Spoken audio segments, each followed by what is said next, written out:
Então, capítulo 24, medindo o custo de vida. Em 1931, enquanto a economia norte-americana sofria os efeitos da Grande Depressão, Babe Ruth, o famoso jogador de beisebol, recebeu do New York Yankees $80 mil. Na época, o salário era extraordinário, mesmo entre as estrelas do esporte. De acordo com uma história, um repórter perguntou a Ruth se ele achava certo ganhar mais que o presidente Herbert Hoover, cujo salário era de apenas $75 mil. Ruth respondeu: "Eu tive um ano melhor." Em 2010, um jogador mediano do New York Yankees recebeu $5,5 milhões e Alex Rodrigues recebeu $33 milhões. À primeira vista, esse fato pode nos levar a pensar que o beisebol tornou-se muito mais lucrativo ao longo dos últimos 80 anos. Mas, como todos sabem, os preços dos bens e serviços também aumentaram.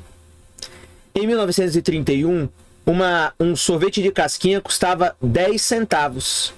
Com 25 centavos, podia-se comprar um ingresso para o cinema. Como os preços eram muito mais baixos na época de Babe Ruth que hoje, não está claro se ele desfrutava de um padrão de vida melhor ou pior que os jogadores de hoje. Então aí é um exemplo prático mostrando a importância do que é o custo de vida. E esse custo de vida que vai determinar, por exemplo, se as remunerações de um trabalhador, de um jogador de beisebol, de um jogador de futebol, de um político, são remunerações razoáveis para o seu momento histórico. No capítulo anterior, vimos como os economistas usam o Produto Interno Bruto, o PIB, para medir a quantidade de bens e serviços que a economia está produzindo. Este capítulo examina como os economistas medem o custo de vida geral. Para comparar o salário de $80 mil de Babe Ruth com os salários de hoje, precisamos encontrar uma maneira de transformar os valores monetários em medidas significativas de poder aquisitivo. Então, aí é uma expressão muito utilizada pelos economistas, a questão do poder aquisitivo. É exatamente essa a função de uma estatística chamada Índice de Preços ao Consumidor. Depois de ver como se constrói o Índice de Preços ao Consumidor, abordaremos como usar esse índice para comparar valores monetários em diferentes momentos. E aí, o índice de preços ao consumidor, ou índices de inflação, são hoje um dos mais importantes indicadores macroeconômicos, assim como o PIB. Então, o PIB mede o nível da atividade econômica, o movimento da atividade econômica. Aí a gente viu lá no capítulo 23 o PIB real e o PIB nominal. E aqui nós estamos vendo claramente o que acontece com a oscilação de preços em uma economia, o que é consequentemente medido pelo índice de preços ao consumidor. Então, o índice de preços ao consumidor é usado para monitorar mudanças no custo de vida ao longo do tempo. Quando esse índice aumenta, a família típica precisa gastar mais dinheiro para manter o mesmo padrão de vida. Os economistas empregam o termo inflação para descrever uma situação em que o nível geral de preços da economia está em ascensão.